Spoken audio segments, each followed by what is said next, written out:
Hey everybody, it's Hakeem here, back with the last episode of Dimir Unearth. Let's look at our opening hand. Got 2 islands, 2 raptors, a vapor snag, 2 3-drops on the draw. So I just need 1 land and I can evolve both of those raptors and have a pestimite. I'm actually gonna speculate on this. I'm probably gonna get burned, but I like the look of it. Our opponent Smirling has a mulligan to 6 and he goes mountain into Foundry Street Denizen, so we're playing against a Goblin aggro deck who's on the play. So I guess the fact that he mulliganed to 6 is something. Picked up a Shore Stalker, but right now I'm just going to drop Raptor. And then next turn I'll drop another Raptor and then play the Shore Stalker to evolve both of them. But I'm sure he's going to have some shocks for us along the way. Really would like to pick up that 3rd land as soon as possible just so I can get Brackwater down. But we'll see. Oh my. Not going to block the Denizen, he's just getting in for 1.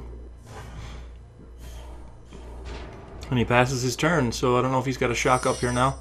Picked up a Viscera Dragger, which even though it isn't a land, we can cycle it and hopefully, you know, next. I'm not going to do it this turn, but hopefully next turn we can cycle it. So I'm going to play out the Raptor first, and then play the Shore Stalker, and this will evolve both Raptors up to a 1/2.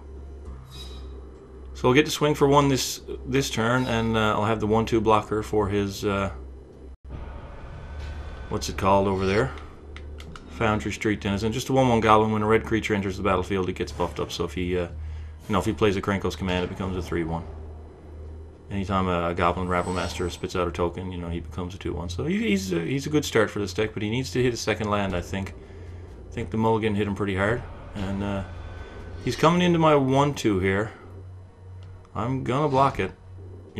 I guess he's got Coordinated Assault. Yeah, that's what he's got.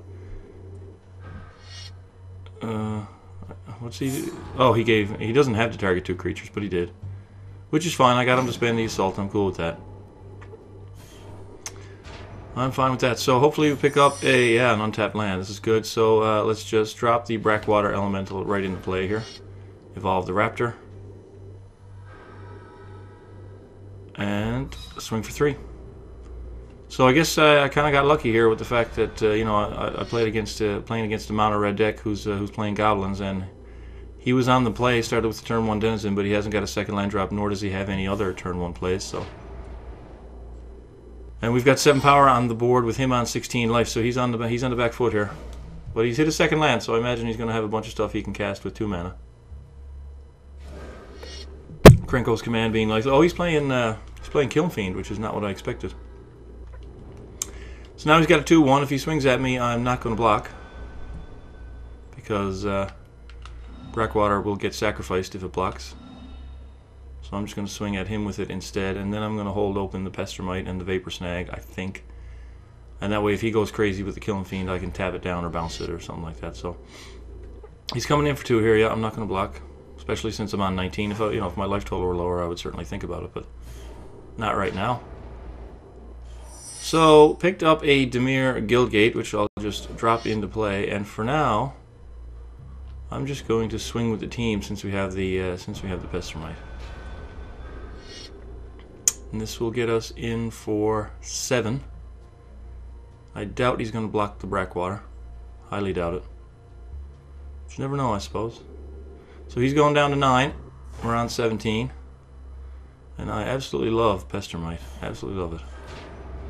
So we get to have a look at what it is that he's going to do before deciding to tap anything. Wouldn't be surprised to see a Krankos command here and see a couple of Goblins pop out. Wouldn't surprise me at all. Rabblemaster wouldn't surprise me either.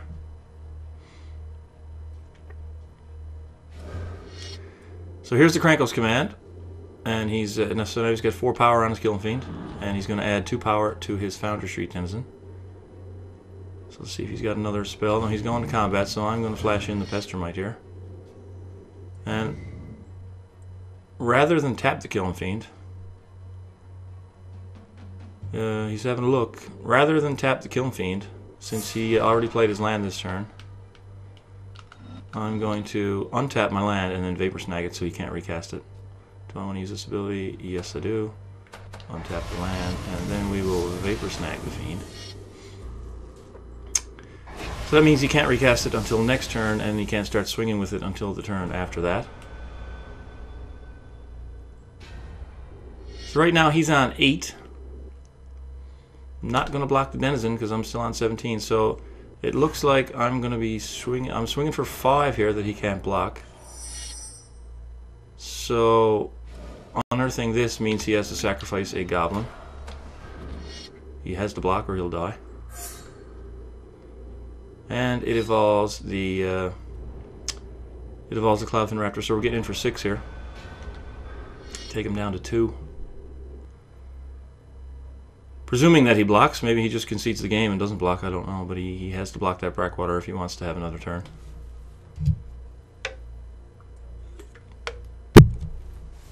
That's how you race red aggro, though. Make him mulligan to 6 and miss their second 9-drop. That's how you do it.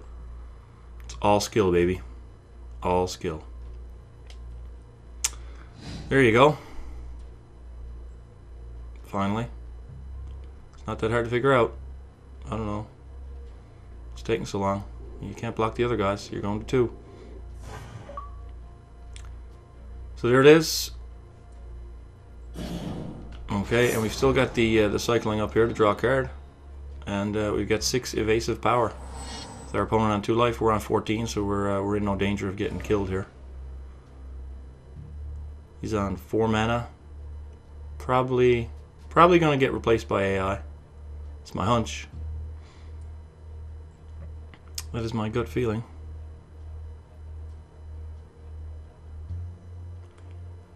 Yeah, well, he's just making me sit through this, so why don't we go have a look at some... Why is there no flavor text on this card? I mean, Flying Evolve. There should be flavor on that. Triton Shorestalker. Who will miss you? Drywalker. A wife? A child? Perhaps they will blame the sea for something, something, something. Drywalker is pretty cute, though. So he's playing a Trumpet Blast here. It's going to give his attacking creatures +2/+0. He's going to get in for 6. So we're going down to 8, but that doesn't really matter. Because he's dead. I'm going to cycle the Viscera Dragger here.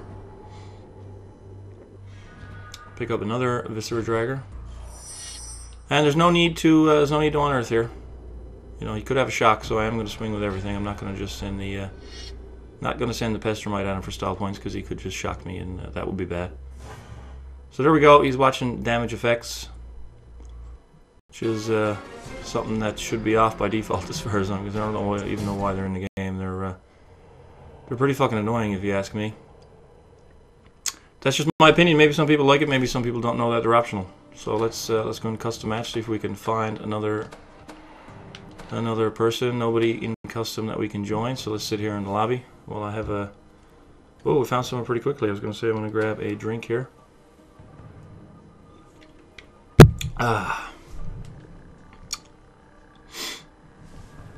Yeah, final episode of Dimir Unearth. So another deck coming tomorrow, obviously. This one, I'm sad to see this one go because I really like playing this deck. It's not like anything else that's out there. I mean, nobody, you don't ever bump into a deck like this in the lobbies. I think it's kind of fun. So here, I'm probably going to keep this hand by the look of it. Hopefully I'm on the play. I would love to be on the play with this hand. But we're waiting for Odick, the Nemesis, to jump in. He's on the play, but still I've got the turn 2 Strix followed up with a turn 3 Brackwater, and then we can drop Intelligence into play, swing for 6, and draw a card. So I am going to keep that. Our opponent starts off with a Forest, and if he plays an Elvish Pioneer, I'm just going to... Okay, he's playing Young Wolf. Okay, at least that's a decent card. But he's on the 79 +5, 84 +2 is 86 card plan. We pick up a Triton Shorestalker. Now this fucking sucks. This is really bad. I mean, I want to get the Strix into play on the second turn. So I have to play the Gate, which means I can't play the Shorestalker until turn 4. I'll play it alongside the Military Intelligence. Anyways, our opponent has played Young Wolf. It's a 1/1 for 1, but it has Undying, so when it dies, it comes back with a +1/+1 counter on it. So it's extremely annoying, you know, for a control deck or to face. Since I like to play control decks, I typically hate Young Wolf because you got to spend a shock on it, and then you got to somehow fucking kill it again. But in this deck, I think I can just safely leave it at a 1/1 and race it. So it's not too annoying here. So he's coming in for 1. And just passes the turn with his 2 mana up. So picked up another land. We've got 5 now. So put the Strix into play. And send it on back. So yeah, next turn it's going to be Breakwater, swing for 2. And then swing for 6, draw a card, drop a Shore Stalker. You know, I'm getting way ahead of myself here now. I mean, sure, things could happen here. You could have a Prey Upon here, which would be... normally doing Prey Upon in a situation like this would be 2 for 1ing yourself, but his creature will come back as a 2/2, so it wouldn't be quite so bad. So yeah, he's going to swing into my 2/1. Obviously, he doesn't quite care about it. He's played a Courier's Capsule, 2 mana artifact, and because of his damage effects, I can't show it to you. It's a 2 mana artifact, and you can pay 2 mana, tap it, sacrifice it, draw 2 cards. So it's like an inspiration, but you just you split it up. 2 mana to cast it, and 2 mana to crack it open, so you can pay it in installments. So right now I'm just going to swing for 2. Get in there, get him down to 18, so that we're playing a tie game here now. And we're going to put a 4/4 into play. Picked up a bounce spell this turn, which could come in handy. He's playing green. He could have like Arbor Colossus. Although he's playing blue-green with card draw and Young Wolf, so I don't know. And he's playing 80. I think it's 86 cards I counted at the beginning. So I mean, this could be literally anything. I can't really say, oh, he's probably going to play card X, Y, or Z now, because he's playing P, R, and Q in with his X, Y, and Z. So it's just going to be him playing a bunch of random cards. So he's going to Void Snare, probably the 4/4, I'd imagine. No, he's going to Void Snare the Strix, which is okay. And he's going to save that as a chump blocker, which is pretty smart. But right now, I'm just going to Strix, since I picked this as a great top deck. I'm just going to play a Strix. And then I'm going to play another Strix. And I'm not going to attack just yet. Not just yet. I'm just going to pass. Because he's going to block there. He's going to block next time, but I'd rather draw a card off the intelligence and all that sort of stuff. Maybe I should have attacked. But no, he's got a 1/1. I don't know. Was that right? Was that wrong? Kind of a hasty decision. Maybe it was the wrong one. We'll find out. He's up to 5 mana now, so I'm afraid of the whole Arbor Colossus thing. Because he's a really big boy. He's playing a Doubling Season. Doubling Season means that if any counters or tokens would be put onto the battlefield, they get doubled. So if his Young Wolf comes back from Undying, it'll be a 3/3 instead of a 2/2. So right here, the plan is to... Do I bounce that? I can't bounce that. I can't bounce a 1/1, but it hits him for 8 if I bounce it. No, I'm not going to do that. I'm going to play out the Military Intelligence. I'm not going to swing here and let him upgrade his Young Wolf. Like I said, it's an annoying fucking little card. I'm going to swing at him for 4 and draw a card off the Intelligence. Pick up another Breakwater. Take him to 14, but what I'm actually going to do is hold open the Pestermite and try to tap him down so that I get maximum damage through next turn. So now he's on 6 mana. I have no idea what this guy could be playing. He's playing another Capsule. It's going to cost him 2 more mana to crack that for 2 cards. Which he does right now. And we're looking at combat. He's probably not going to go. So he's going to his end step, so now I'm just going to tap it down. Because this will get me in for a ton here. So we're going to tap that Young Wolf. That makes sure my Breakwater Elemental will connect, so we will tap that.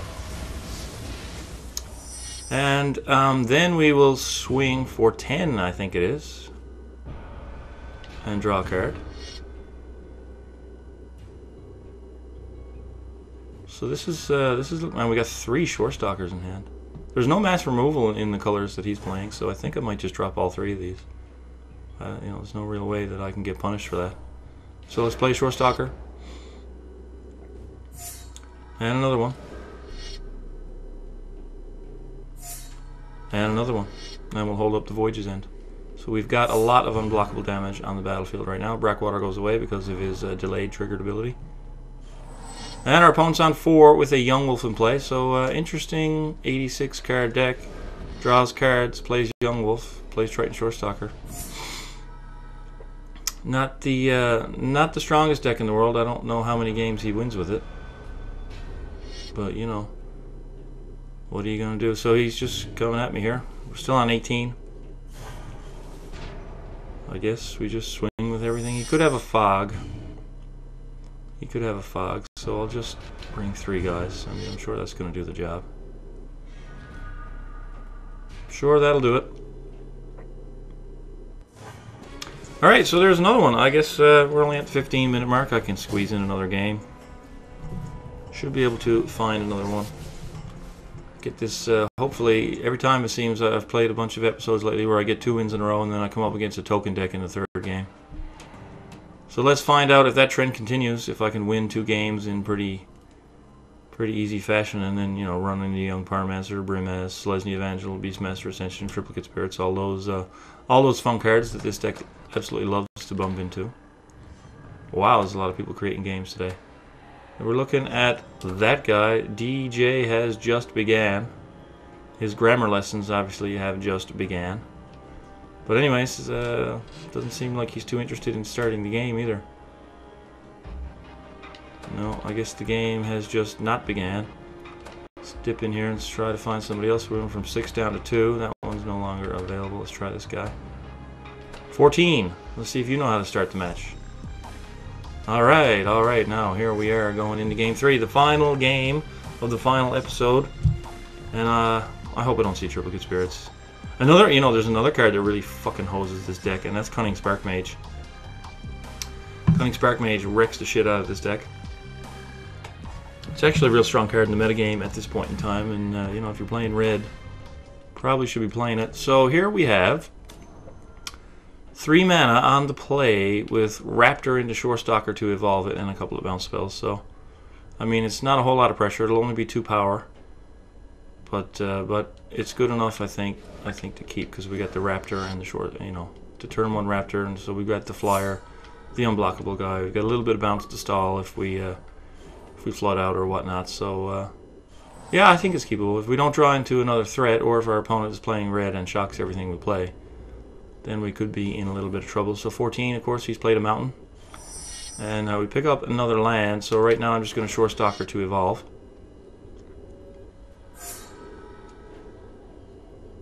And I'm going to play another island just to hold open these Vapor Snags in case they're necessary, which I doubt, but you never know. So let's get in for 1.